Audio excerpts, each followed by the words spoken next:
Hello at welcome back sa aking channel. Angeline Quinto at Nanriv Dakina viral ang kanilang kasal.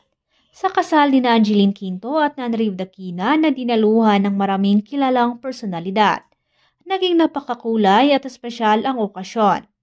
Ang pagiging bahagi ng mga sikat na artista tulad ni Eric Santos bilang ring bearer, Sarah Geronimo bilang flower girl, ay naglagdag ng kakaibang kagalakan at pagmamahal sa seremonya.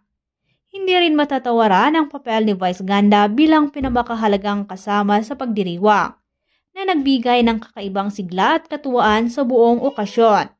Ang pagkakaroon ng mga kilalang personalidad sa kasal ay nagbigay ng dagdag na aliw at pagpapahalaga sa pagmamahalan ni Angeline at Nanriv, na talaga namang nagbigay ng masayang alaala sa kanilang pagsasama habang buhay. Narito at ating panuorin ang kaubuan ng video.